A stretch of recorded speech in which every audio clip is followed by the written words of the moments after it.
yeah, the team's really sick, the manager's really cool. So just cool to see, and you know they're looking to play in the World Team League, right? So that's a heck of a team in that regard.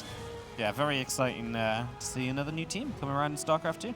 Absolutely is. And Moondance, it's a bit of a special map here, as you do have that kind of pocket base in the back here, a little bit similar to Neon Violet S in that it's a kind of half base with just one gas available. But maybe as the tournament progresses, we'll see how the players can actually utilize that. But it's a very short map. It's a very short map, and we see here the Maru opening up with a double gas build, which these days, not super unusual actually at all. And Maru, he's one of the best players when it comes to micro. I think of other players as well, such as Clem. They do wonderful things with such a small amount of units. And it gets the probe locked in here. And herO, once upon a time, he was called the Smiling Assassin. I saw a little cheeky grin happen as he saw that. Yeah, man, this map, I'm surprised how much this one gets picked. It feels like in TVP, it makes it into most best-of-3 series. So something about it people just kind of like. It's obviously that backward base is an odd one because, yeah, it's safe to take, but there's only one gas. Now, a lot of Proto styles lately, they kind of very mineral heavy, so you can get away with less gas as well, but then it's also not a full mineral base, so there's a lot of questions to be asked about this map, and it feels like every time we see it, we're still bound to see something new for quite some time.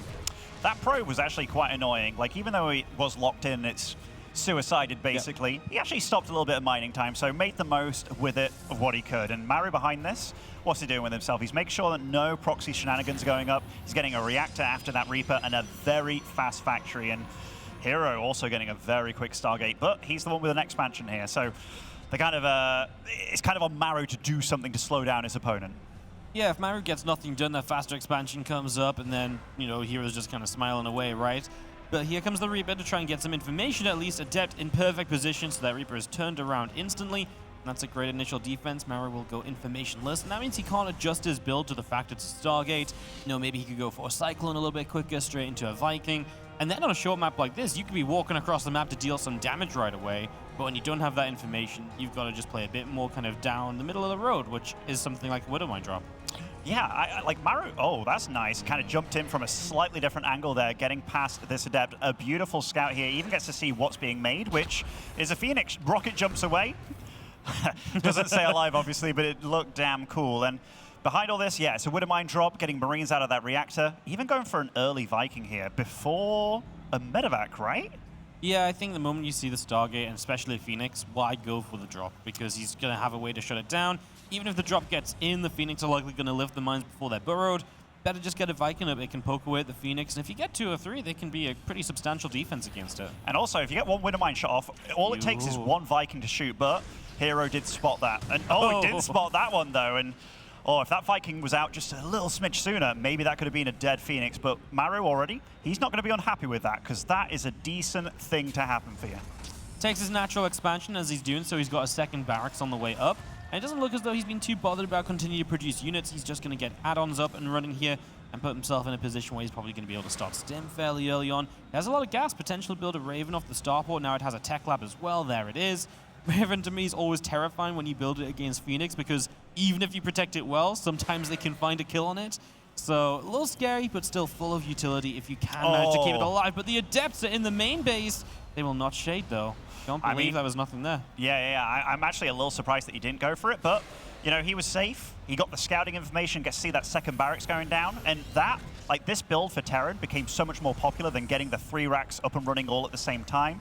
You get that Raven out, do the switcheroo for the tech lab, and right now, this is a very textbook game from both of them. Like, neither one has really made an error. They're both just kind of scouting each other out. In fact, Maru's just feeling very comfortable with his position, sitting back, and herO's utilizing that very safe and early third in the back there. Yeah, just putting it down. Like I say, it's a sacrifice, but if you're on 4 gases, you don't necessarily need 6. You can go get away with that, and it's a little bit safer. Obviously, it is a short map, but it doesn't get shorter for a little while if you take that backward base, because you're expanding super away from your opponent rather than toward them for the third. So that could be something of a factor that's like, well, now the game is still kind of like the normal length for mid-game. Maybe that's what the players are somewhat okay with, yeah. I'm excited to see what herO does with this, because he's kept those Phoenix back at home, but Maru saw that Phoenix were being made, but he's seen nothing arrive on his side of the map. Now, I dare say that he saw the Raven in one of these little these little shade run-ins, but he's making a lot of Phoenix, man. Like, very often you say that 5 is kind of the magic number to get around with, But the fact that he's going higher and higher makes me think that he's going to skip on Blink Stalkers and maybe just go absolute balls to the wall. But this is a nice grab on these Adepts here. Yeah, I'm going to get rid of 2 of them, and that just gets rid of some of the danger that they might pose. As we see some Marines here on the high ground just to stop the Shade in, just in case it did try to do something sneaky. A few Phoenix moving up the right side, looking for something. Going to go straight into that Robo Bay. I mean, as we're making this many Phoenix, we had no sign of going charge or anything, right? It kind of had to just be Colossi, otherwise, what are you actually going to have to fight? I'm very afraid that Maru's timing here is going to be way before the first Colossus. Usually, you have a Colossus out roughly when, like, a bio attack hits. We're nowhere near that right now, as we are going to go diving for the Raven. Maru recognizes, though, he's going to get masses of damage done, and that was a missed call from herO. He had to dive way too hard, and he didn't even get the Raven. Did I just see 2 Robos being made by herO? I think I did for a second there. He might have double... 2... Okay. He had 1 Robo Bay making, then another one done, which he actually cancelled, I do believe, but very unusual. But that is the first time I've ever seen a Raven stay alive against a 7 Phoenix dive, by the way. I actually don't know how he did that. I think it was the immediate reaction from Maru. He saw instantly what was happening. He knew he was going to go for it. Double order turret puts so much more damage out. If you hesitate a second, the Phoenix are through, killed it, and gone, right? But he put it down before herO, I think he'd even committed. Holy crap. Great decision is now he's going to go for it, but double cannon at the front. Going to make it tough to bust. Widowmine will help out. There's a lot of mines here, which is going to make it tough for you to move in, but there's not like there's a lot of Zealots. If this was a Zealot-based army right now, I think herO would probably die. But the fact he is going to Colossus, he might just about be okay. You know what? I like this from herO, how he's done it. Like, there were so many cannons there in the front, which you might be like, whoa, that's kind of weird, right? But there's no third base for him to really attack. So he's totally stabilized here. He's doing fine. He's got that Phoenix Colossus production going. And that is still a scary amount of Phoenix, considering he lost a few earlier. Like, this is a very old school style, but he's already playing the map in a very cool way, actually. Yeah, and it makes sense, right? Because one of the things about this style is sometimes you can get surrounded in, you can get busted down, but if the only position you have to defend on the ground is the front natural and you're on 3 bases, well, brilliant, because then taking a 4th base is as easy as taking a 3rd, and you've had time for that Phoenix Colossi style to develop into other tech. The Twilight is now coming online, so we're going to start seeing those Twilight upgrades that improve the gateway support units as well, and that's going to be fantastic. So we do see Widowmines being cleaned out, a shot or 2 here and there, but no Phoenix dying as far as I'm aware, bar that one, which just decided to go straight on into those Marines. Yeah, that was a little happy-go-lucky there from that Phoenix, but I love what both of them are doing. Like, using the Widowmines as well, just scatter them around the map because he realizes Colossus are out in the field. Can't really do much with them at that point, and he's just like, you know what, let's get info with them. Let's do what we can. But herO is very quick about assessing the situation and being like, all right, they're not cloaked yet. Let's get the Phoenix out, sort them out.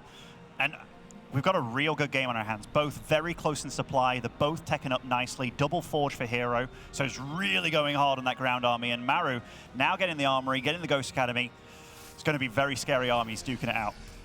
herO, as soon as he takes that next base, by the way, 2 more cannons, battery going down. He just says, I'm playing a style where if you can't kill me and break into me, my army just becomes so powerful. So he is just taking every precaution to make sure he gets there. And that's also because he's going double forge. It's extra money invested that isn't paying off right now. So get the stack defense to get you through this phase of the game. Force Maru to macro up. And okay, Maru's terrifying in late game as well. But you're going to be there on your own terms and in a great position because you're going to have a lot of splash damage available. You're now going to have all your upgrades. I mean, you're going to be in the late game on the best possible playing field. It's always a fickle beast, though, because, like, Maru, he can't really go into well, he is going into Vikings, but he can't just kind of whimsically kill those Colossus now. He has to be very careful about this number. So I like the fact that he's gone into these Ghosts first, because that ground army is obviously going to be lacking a bit compared to a normal game. I won't be surprised as soon as he gets a few Ghosts out, he kind of goes across the field, tests the waters a little bit, but these Phoenix, getting a little bit of damage done, and most importantly, getting to see what he's up against as well. Yeah, being able to scout in, just see the exact timing of things, seeing, oh, that's a second starport, cool. I know where you're at in that kind of process of adding on extra Viking production, potentially Liberated production. Those are just things which are nice to keep on top of. I believe his little Widowmine Force was a drop earlier that he set up as a trap, but then it never worked out. So they're just going to make their way back home as you do here on Moondance. And what's interesting is now we're taking 4th bases. This is where the map becomes smaller, right? And it's already a small map. So we're going to start seeing, you're going to have to be like really on top of if one guy is moving forward, the other player has to know, be in position immediately. Otherwise, it's going to take 1 second to be broken down out of position. I'm not super scared of this herO or army of herO yet. I mean, I know it's a lot of Colossus, and in fact, that is a scary number of AoE units, but trying to go into Maru here, especially with the EMPs, that's tough, man. I know he's trying to hit this +2 timing that he's got going, and it is scary if he gets on top of these units with the Phoenix and then blows himself up kind of thing, but he has to be so careful here. Yeah, we're going to see the Disruptor Shot will just finish off the turret. Anti-armor missile will dissuade herO for going in for a few more moments, and that's nice. It's going to buy you some time, and maybe the Vikings get the Prism knocked down. Nicely grabbed, and that's just going to be annoying there for herO, having to replace a Prism, losing a couple of units inside of it as well. And now you just can't reinforce his position. And Maru, he's just buying time for his own 2-2, more Vikings. Get very safe, right? This was a timing from herO, but Maru has completely diffused the situation. Yeah, he's looking fairly bulletproof, man, because that is a scary timing to go up against. But Maru, whatever he's doing, and he's doing a lot right. Like, he's up to 4 bases now, getting the sensor towers down. And there's very few Terrans in the world. In fact, I think Maru's pretty much the only one that you don't want to play late game against him in this matchup, because he is second to none in it. And right now, herO is testing the waters, but he's not able to get anything done. And that command center count is getting higher and higher. The upgrades, he's actually matching herO very nicely, but soon that Phoenix count is not as scary anymore. They are going to lose the Sky Battle very easily when EMP'd. Yeah, an EMP basically knocks them out of the sky once this many Vikings going. herO is making extra Stargates here, so potential to move into those carriers and so on, right? If he believes Maru is now at this point where he's just going to sit back forever and ever, yeah, that's the next step. That's the next stage. But again, there's very few Terrans that probably want to be up against that. Maru's kind of fine with it. He is able to play that later game. We're going to see a Tempest initially. I feel like he's almost prepping for Liberators to be coming out. It is not every day that you have double upgrades on the Forge coming out and double upgrades on the Cyber Core coming out for the air units. I mean, that is absolutely wild from herO. He's feeling quite rich, but I mean, that supply, it does not lie, as a good Frenchman, a good friend of ours would say, but he has to be so careful. How many ghosts are on the field for Maru at this point? Because I feel 9 ghosts. He's still got that Raven alive, by the way, despite going up against Phoenix. He's been really good this game. Yeah, I mean, the Raven being alive right now is almost criminal, considering how this game's been going. Observer's going to get knocked down as well. The Oracle, just about gets to live. This one Tempest is so weird to me. It just doesn't really fill any role right now, I feel like. It doesn't do a lot of damage, it doesn't one-shot anything. It does feel like preparation for Liberators, which Maru starts to move into. He has the Fusion Core down, so he could go Liberator range as well. Really build on this position from here on out. herO's just teching as well, though. Like you said, double upgrades on air and ground. And he's just finished up that Storm, which is obviously a major step in the right direction. Yeah, I mean, the upgrades are the big thing this game. These Widow Mines have been really cute for just scouting around, just getting to find out where a run-by is happening. And even this, look, flies the Oracle right on into it. I mean, it did open up this his path for this massive run-by of Zealots, but Maru, pretty quick to react. He will be losing a few SCVs, but at this point, it's less of a, a real thorn in Maru's side. At this point, he's kind of okay with losing a few SCVs almost. And to be fair, I mean, the amount of Zealots he killed was absolutely fine to lose 4 SCVs for. It's very rare the Zealot run-by is inefficient, but that was one of those timings, so great shutdown from Maru. He's denying these few Stalkers as well, which I feel like hero's probably not as bothered about right now. It's difficult to make these Stalkers work in the later stage of the game. Another Widow Mine just on the map gets a connection. We are going to maybe see a fight here. The Goats on their own in the front, but oh yeah, there's just nothing else here from herO. The Zealots just run into nothing. I mean, herO's trying to get done what he can, but Maru's growing like a Zerg here. Like, that was his 6th base, and all those Phoenix just died. And I mean, they weren't really, an addition to his army at this point. They maybe take a few shots from these Vikings, keeping the other air units alive for longer along with the Colossus, but yeah, so many Tempests coming out. This is super weird by him. He's almost going for this kind of game where he wants to play a little bit of peck damage almost, but I don't see how it's going to work against Maru. It just feels as though he's expecting a transition, and Maru made like 2 libs and then maybe saw Tempest and was like, oh, then it just won't. You go ahead and build your Tempest. I won't build any Liberators, and then what do the Tempests achieve at this point? I just really don't see it. Like, yeah, you could chip away, but Maru is probably going to be able to position himself nicely enough to work against that.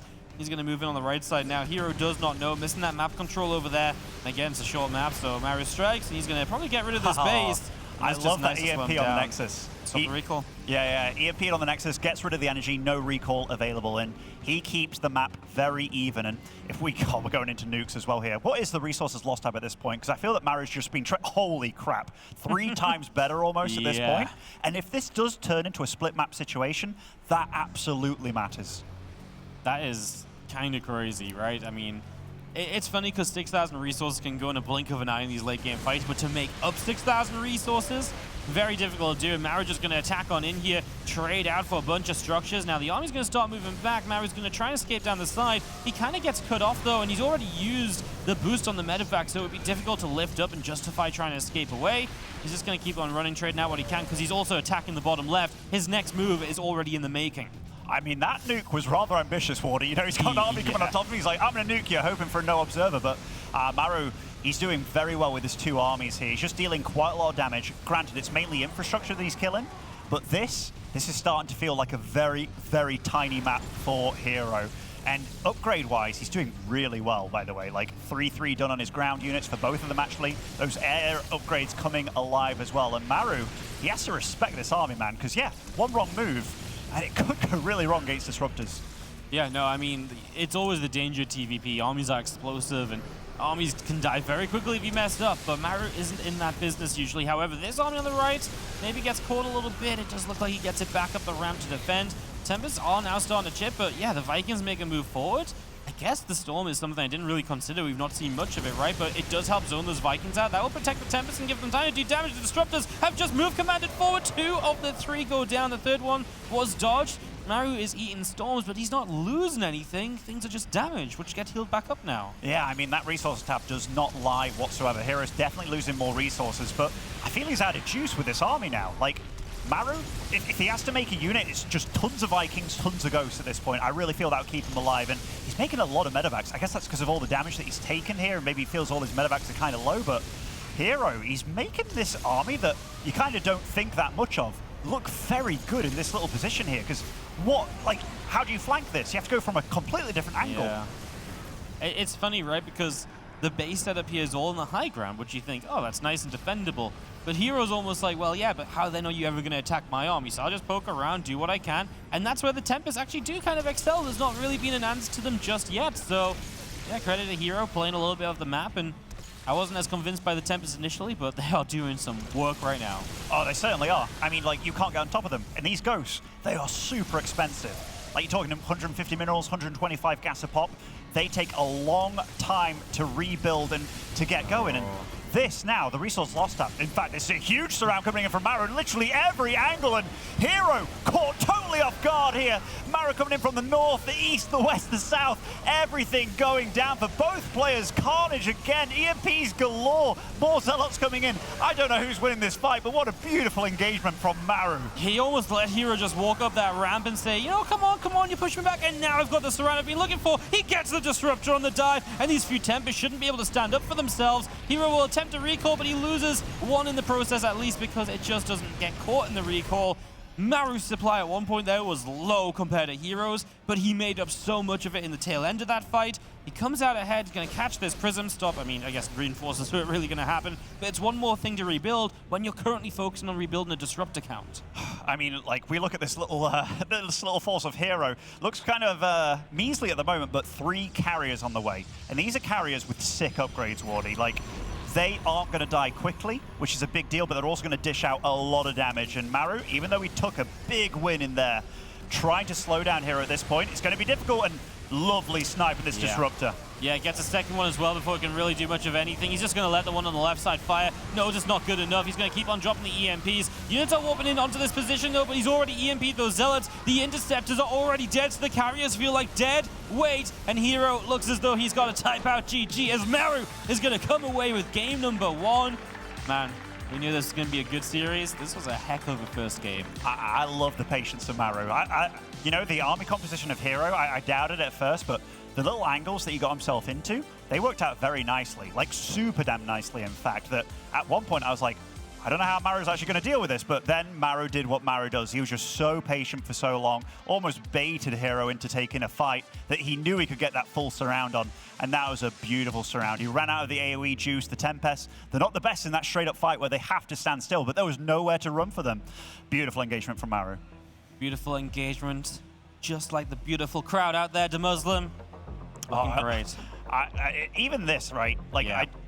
In fact, I thought it was going to be 2 High Templars on that War Prism. It's a Sentry and a Stalker, but you can't make this up. This was an absolutely gorgeous surround. The whole army EMP'd, and I mean, you were right. Maru's behind like 30, 40 supply here, but Not many Terrans can do this. I love spreading out the Marauders in front as well to take the Colossus fire there, just stepping them in. The Ghosts do really damn good damage to the Zealots as well, given they do extra damage to the Light. And then when you just got Tempest left, even sniping that Disruptor, that could have been kind of scary for him, but Maru's such a pleasure to watch. Even the turret coming in handy. It was masterful, right? Because he really did make herO feel as though he was winning. And he was like, okay, I'm going to get on top of your natural. What are you going to do? And then Maru's like, well, joke's on you. The one thing I couldn't do was get on top of your Tempest. Guess what I just did? Got on top of the Tempest. They weren't made for that straight up fight all at once. They were made for chipping, working from afar. And herO got baited into kind of forgetting that a little bit. That is absolutely huge here, as Group Stage 3, by the way, is continuing on through. We've got some results. Ben, you want to talk about some of these? I do. Well, Clem finished in first place in his group, along with Harston. Managed to get the revenge on Miomaika. Yeah, the revenge on Miomaika. Reyna finished first in his group as well. Absolutely flawless, taking out Solar, his teammate. Dark finished first in his group as well, so it's going to be a rematch between Special and Bunny. Lambo took out Big Gabe as well to finish first in that group. That's great for him. And Ragnarok, he finished first, taking out Dom Ragu. The groups are really spicing up, man. Yeah, they really are. I'm loving some of these groups right now. Scarlet took out Drogo, by the way, so whoever loses this match is going to play Scarlet in a decider as well. Just great matches all throughout. I think these groups are really heating up. You know, I said it before, ZG repeated me, but this is where the tournament starts for a lot of people, right? And I think, quite frankly, it's showing that right now. Like, you're starting to see these players advancing. We're going to have around a 16 starting to set up. Exciting, man. And I just saw something as well. It just popped in now. Group G, which was a very scary group, had Bjorn, Neeb, Euthermal, Laser. Neeb finishes first in that group, 4-0. Man. I mean, that is amazing. He took out a Laser first 2-0. Then he went up against Euthermal, took him out 2-0 because Euthermal beat Bjorn. Yeah, I mean... And now Bjorn is 1-1 with a Laser, by the way. So while these groups aren't eliminations, they go to the knockout bracket, it becomes a much longer road than just winning right now. Yeah, these groups are absolutely wild. You're right, that's crazy. Neeb, he's been playing great. I know he's sort of like, he's like, oh, I'm going to step back from pro gaming, but then he didn't quite start university yet, right? So we still don't really know what full effect that's going to have. But it feels like he just popped off recently. He's just playing so good once again. In all matchups, like his PvZ looks terrifying. His PvT looks really good. He looks confident in PvP. Neeb is actually a beast. I would love to see Neeb go on a deep run here, you know, on the international stage once again. I feel like that's something we've maybe not quite seen in a long time. No, we were so used to it quite some time ago, right? Yeah, I mean, he was like, you know, he was impressive before Serral walked along, right? Absolutely, and they got massively overshadowed by Serral, but I mean, nobody can touch what Serral did. But right now, guys, we're just giving Maru a little bit of time here to go to the bathroom, sort himself out. After a game like that, we want to keep him fresh, you know, but these groups, make sure to check them out and see what's going on in the other streams as well. There's so many streams. There's a lot of streams going on. If you head over to TL.net on the sidebar, you will find every stream, and there's obviously 4 English streams right now. There's so many other language streams, especially as we're starting to get down to like 1 match left per group. There's probably going to be coverage of anything you want to watch. So if your favorite player is out there, make sure you get on it. Don't miss out. These groups are great. You know what? It's so nice to see like groups like this as well. We've been somewhat stuck in the same format with the online events, right? To see like everyone playing at once. I know it's a bit disruptive to follow here on day one, but it's so cool to see storylines develop. Like Harsum going down but bouncing back already. I don't know, man. It just feels like it's been so long since a tournament like this. It fills me with joy again. I mean, to be fair, like that group for Harston was the dream group to get into, right? He said it as well. He was celebrating. He was like dancing around a little bit. He's like, let's go. And then he lost 2-2. He's like, down 0-1 against Botvinnik as well, right? So he starts the group 0-3, and he's like, oh. But then he bounces back and wins, I guess, 3 in a row or so. Yeah, definitely a bit rough for him. But a lot of these players, I mean, it's a brand new tournament on a brand new map pool where really anything can happen. I mean, you get these little surprises where Euthermal, who is a very aggressive Terran, going up against Bjorn, who's also a very aggressive Terran. Maybe there's potential for a rematch there, or Laser actually takes him out, which that'd be awesome as well, given that he just joined Team Liquid. This is kind of his first major showing on a big LAN with them. That'd be awesome for him. I hope, for Showtime's sake, that he can kind of bounce back a little bit in that group, but he's going to be going up against Spirit, and then whoever wins that goes up against Dom Ragu. And we already saw that he looked very good in that stage match with Showtime. Yeah, every single group looks like, oh, we have one more result just came in. Bunny did get revenge on Special. So Bunny does advance second place out of Group D. So a little bit extra information coming on through.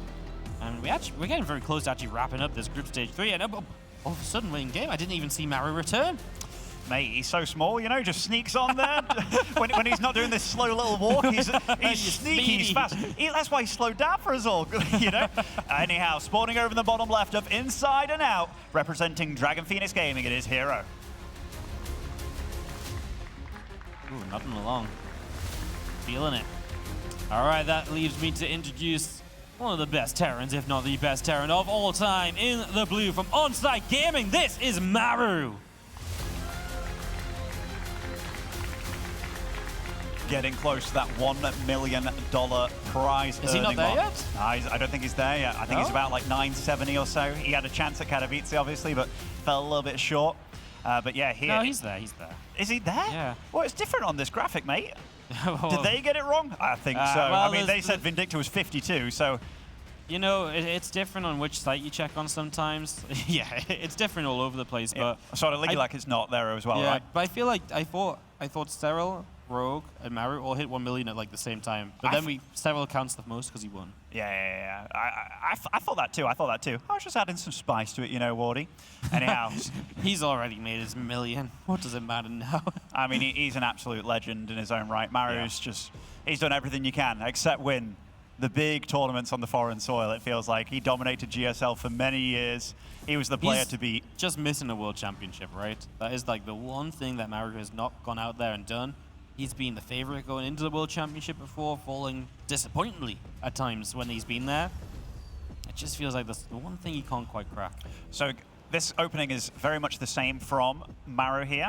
And if you're wondering what herO is doing with his probe there, he's just kind of patrolling out to see the timing. So if a Marine pops out first, you know about it. But given the Marine didn't pop out, he knows a Reaper's coming. So he gets out of there in the nick of time. And now Maru's doing that little chase. He knows a Reaper, or rather a probe's knocking about, but now it's a bit of a lucky game to see if you find it or not. But so far, you can say that's worked out pretty well for herO. A little bit different to game one, but he's going for that Stargate opening and yet again. Yeah, obviously there's a lot of different ways to play the Stargate opening as well. He doesn't have to go directly into Phoenix. If he does play Phoenix, he could then go into like charge lots or so along with them. Don't necessarily think this is the best map for that. It's very choky again. There's lots of up and down ramps into the positions you might want to be attacking into. So we'll see exactly what he wants to do. He could obviously just switch it up completely, play an Oracle, and then go from there into a Blink or so. Right now, the options are somewhat endless. It is a shorter map game, though, Inside and Out. Yes, to ramp up into the natural, ramp up into the main. But, yeah, there's absolutely some aggressive potential here just because of the size of the map. I love how mind gaming Maru is. He's like, you know what, I'm not going to put the CC on the low ground, even though it's more economically better for you, beneficial. He's like, I'm going to play the game where you don't know what's happening. Because in TVP, a lot of these very aggressive one-base openings have been coming back into the fray and leaving your opponent unaware of what's actually going on. Whereas Maru knows exactly, because he's going to have to use that Phoenix aggressively if he wants to know what's going on, because otherwise, 100% in the dark. Oh, absolutely. You know, if you just hit this Phoenix back, it's like, well, what are you really gaining here? And he actually just goes one Phoenix into Twilight, so that's a bit of a switch up in itself.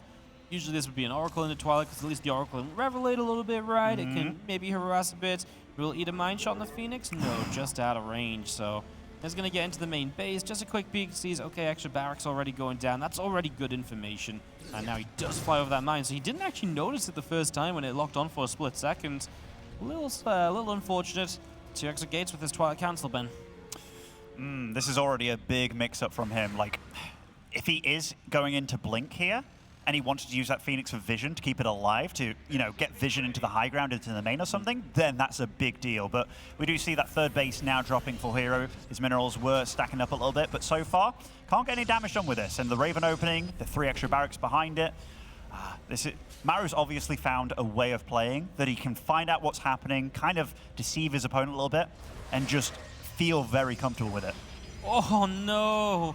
2 HP on the Hellion, it's not going to do too much, right? But it's just scary. If he'd ran for the main base, maybe he gets a little scout off. As you do see the Phoenix going down, so if that was going to be... Oh, and herO, look at that reaction there as well. He immediately just opened his mouth. It's like, what? No!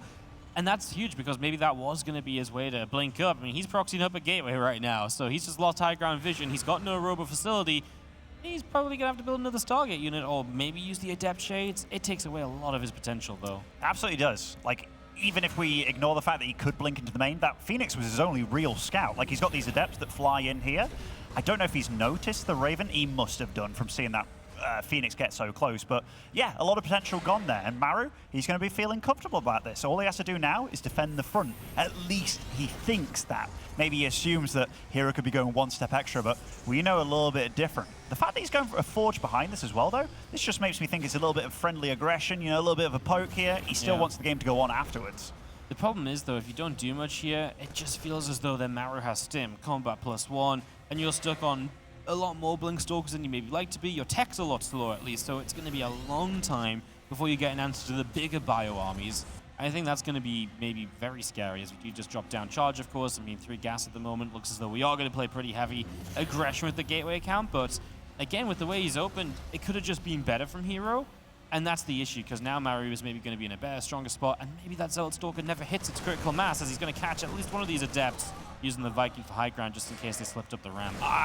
Like Maru, the fact that he got out of there when he did, that's actually kept him alive. I mean, he still might be in a lot of trouble here against that amount of Stalkers. Blink has obviously been used, and the turret is dropped here, but that is a scary number. Even getting Adepts into the main, this is the herO we want to see, just being all-out aggressive in your face while being super greedy behind it. This is nice. It did feel as though herO needed a little bit of something. Mine's going to come to stop an aggressive Blink forward. Stim and combat shield's done now. So these bio units, as good as they're going to be for a while, other than that +1 finishing, some extra Adepts coming through. I mean, Adepts can be a little bit tanky. They can be useful in that scenario, but they're not the best, right? They're not like the Zealots. Now, 7 SCVs went down at least. Maru is now 18 workers down in this game. herO, do much better this time around. He certainly is, and 4 extra gateways going down. I think he was already on 4 or so. Going for the armor as well. That makes me think he's going for a very, very, very Zealot heavy play. How many gases does he have rolling? Just 3 at the moment as well. I mean, he's looking very good this game. I mean, I'm still scared about a move out from Maru, because that Raven against just a gateway army, the anti-armor missile can work absolute wonders. So he is trying to tech out, getting the robo going and stuff, but yeah, herO still has to be careful. Oh, absolutely, and he's just trying to get as much as possible out of this. The bio army is actually pretty hurt, right? And Medevac's at the front, out of energy, so these new Medevacs have to do some work, but it just means that stimming again hurts Maru even further. He's got to be very cautious with when he decides to commit. He'll scan across the map, get a read on this third base, sees a lot more gates morphing in. He obviously sees no gases there still, so information we gathered, and herO's just still going for this, moving on through. Good pullback from Maru, doesn't let the Wouldn't friendly fire, and now he's able to clean out a few Zealots and push herO back. Nice defense.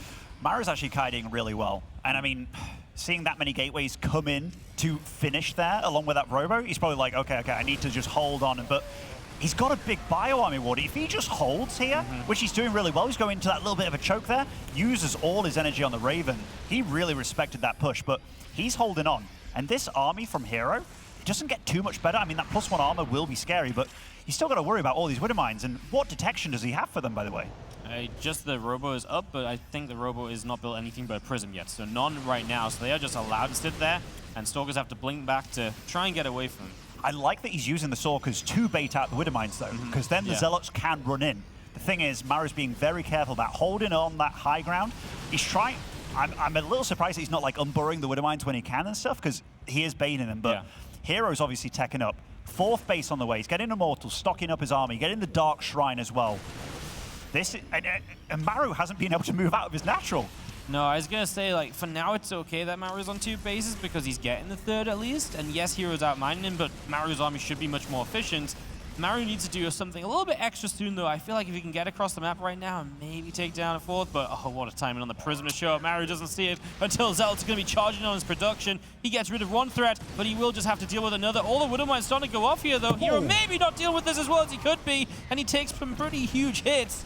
Maru will deal with this, but he has to go back into his main as well. 8 SCVs have already gone down, and this is just damage and a slowdown that Maru was not really willing to take.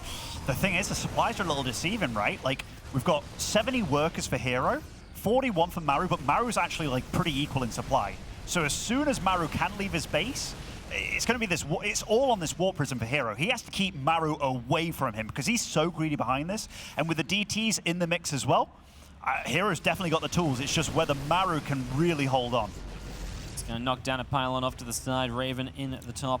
just being kept over there. Just maybe watch for a Prism coming in, dropping Matrix on a Warpin. You do have that Bioforce though pressing forward. Maru definitely has a timing here. Look at the army difference. 30 army supply in his favor. Boys. But he's going to have Warpins coming through. Here come the SCVs to tank a little bit. There's just no splash damage. Here comes the Prism auto turrets coming down. He realizes this is one of the big fights he has. And he's now 50 army supply ahead, by the way, with some SCVs remaining to tank.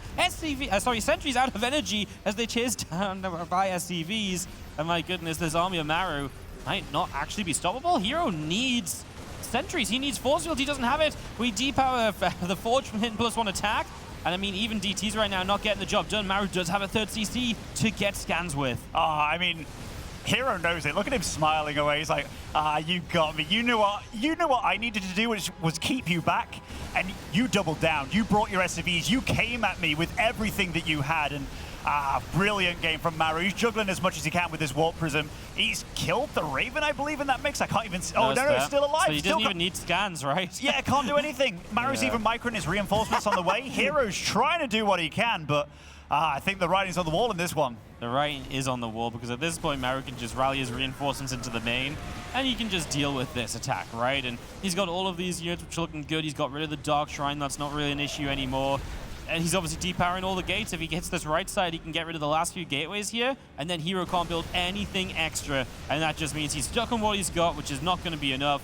I don't think there's any form of base trade which really makes this worth for herO. He'll warp in what he can going into the main.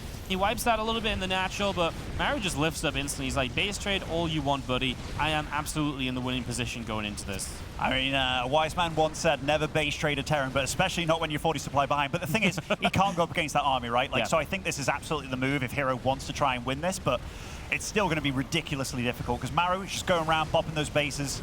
He's basically playing that arcade game, right, where he's bapping the weasel. And right now, herO, he's doing what he can, man, but how do you take out these flying buildings? I don't think you can. No, he's got like 4 Stalkers and an Archon, so it's like, congratulations, you killed one of the 3 orbitals and everything else gets away. So Maru's going to be able to rebuild economy somewhere if he wants to. He already has 17 SCVs, which he's apparently saved as well, because I guess somewhere with the push, of course, also. So yeah, he's looking fantastic right now, and Maru will just move around. He maybe doesn't know that top left Nexus is there right now, but he can protect his orbitals, and once he's done that... Oh no, and the Matrix hits Matrix on the Prism as well. Gonna just stop that from doing much. Yeah, man, I mean, this is rough. I mean, herO just can't stop Maru getting reset. No, and I mean, he recalled. No. Where to? Top left, I guess? Yeah, top left. And I mean, like, as soon as Maru, he's starting to move over in that direction, but every unit lost here, herO cannot remake, and herO hand off the keyboard there, kind of scratching his face a little bit. He still wants it. I mean, here, this is the difference between finishing, like, potentially 2nd or 3rd in this group to 1st. Maru's going to have such a nice... Well, he's looking really good. I mean, no way around this, right? He is absolutely dead. GG, Maru.